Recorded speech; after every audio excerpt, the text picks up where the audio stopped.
हाँ बच्चों, तो हमने आपको 10वां के केमिस्ट्री में 2 पार्ट तक पढ़ाए थे। उसमें हमने बताया था आपको कि अम्ल क्या है, क्षार क्या है। अम्ल के बारे में बताया था हमने, अम्ल के प्राकृतिक स्रोत के बारे में बताया था, अम्ल कितने भागों में बांटा जाता है उसके बारे में बताया था हम। क्षार क्या है, क्षार की प्राकृतिक स्रोत क्या है, क्षार को पहचानेंगे कैसे, क्षार को कितने भागों में बांटा जाता है। आज हम इस वीडियो के माध्यम से पढ़ेंगे कि अम्ल और क्षार को किस माप से हम माप सकते हैं।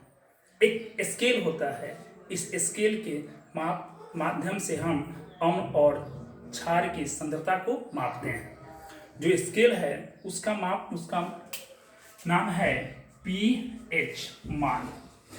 इस पीएच मान के माध्यम से हम स्केल से पीएच मान के माध्यम से हम अम्ल और क्षार की सांद्रता को नापते हैं।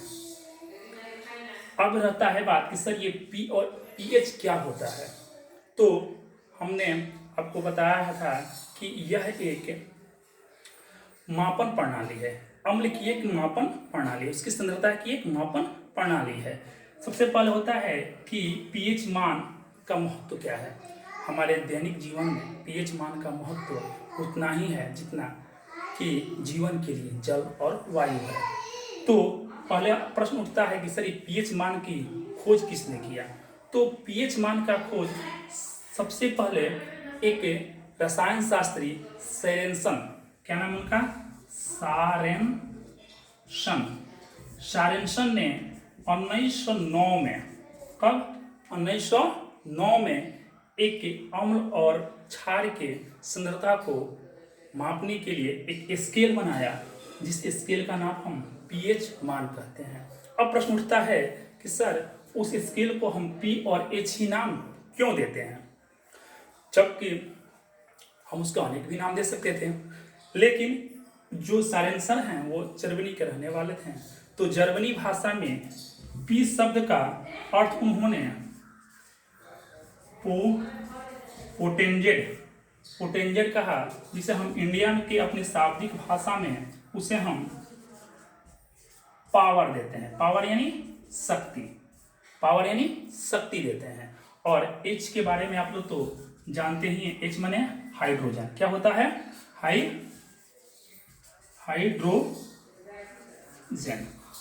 हाइड्रोजन।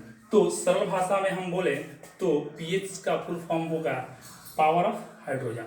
यानी रसायन शास्त्र में हम बात करें तो इसका मतलब होता है पोटेंशियल ऑफ हाइड्रोजन, वो original of potential of hydrogen. ये रसायन शास्त्र की भाषा है। तो ये हुआ इसका नाम का नामकरण कि नाम कैसे पड़ा, कौन रखा, तो सोरेनसन रखा। कब रखा, तो 1909 में रखा। इतना तक आपको क्लियर हो गया। अब हम बात करते हैं कि सर ये स्केल पे हम अम्ल और क्षार को कैसे समझ सकेंगे। चलिए आगे हम देखते हैं कि इसे, तो हमने आपको बताया था कि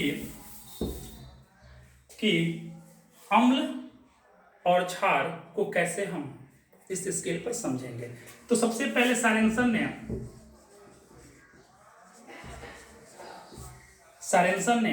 एक स्केल बनाया,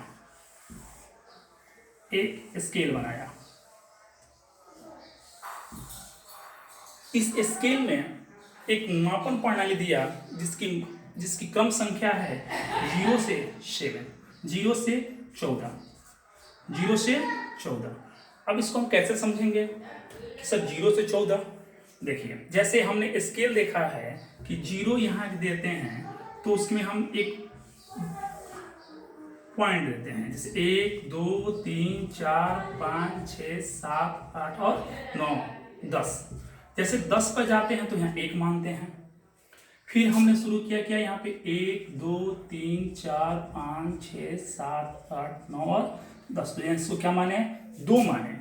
ठीक उसी तरह आगे हम बढ़ते जाएंगे, इस तरह से बढ़ते जाएंगे तो यहाँ 3, जैसे 1 से लेकर 14 तक मानते हैं। इससे हम एक स्केल में 1 से लेकर 12 तक मानते हैं, लेकिन सेरेंसन्स के इस पीएच स्केल में हम 0 से लेकर 14 तक मानते हैं। अब बात होती है कि सर इस में एक होता है मध्य बिंदु, तो आप बता सकते हैं कि 0 से लेकर 14 तक के मध्य बिंदु क्या मानेंगे हम? 7 मानेंगे।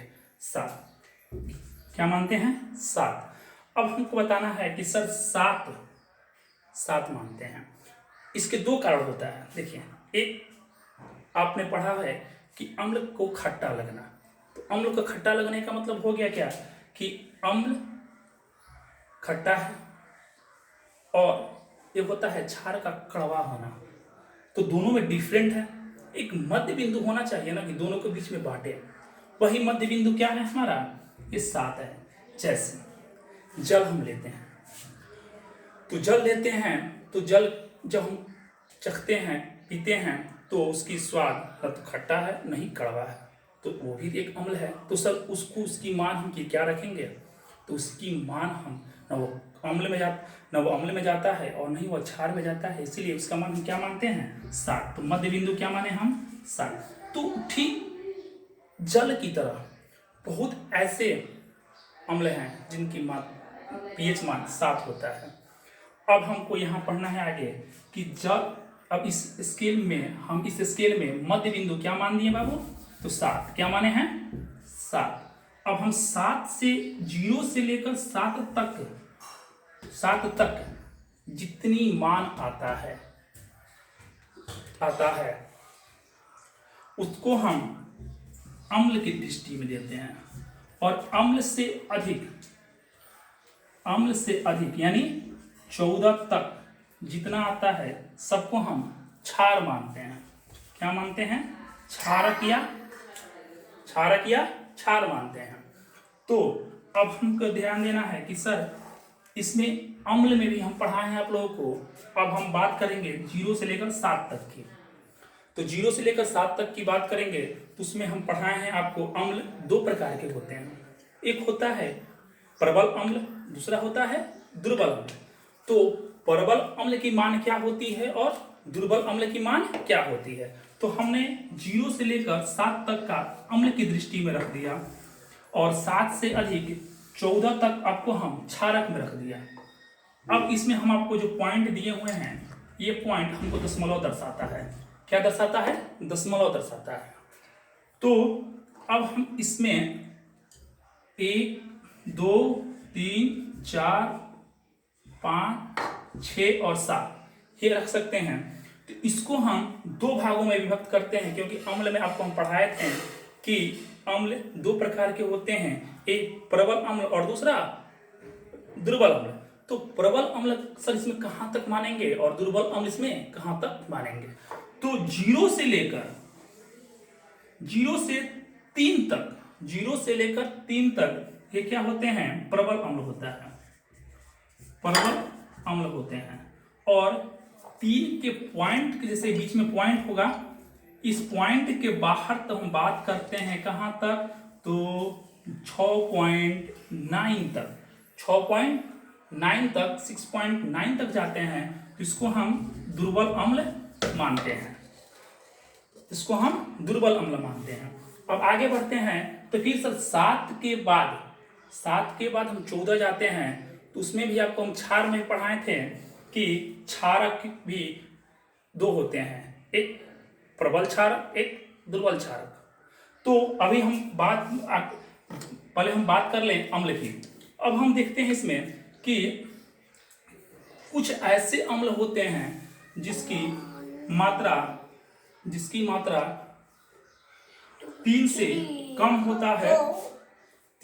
होता है, वो प्रबल अम्ल में आते हैं, और जो इसकी मात्रा 3 से अधिक होता है वो दुर्बल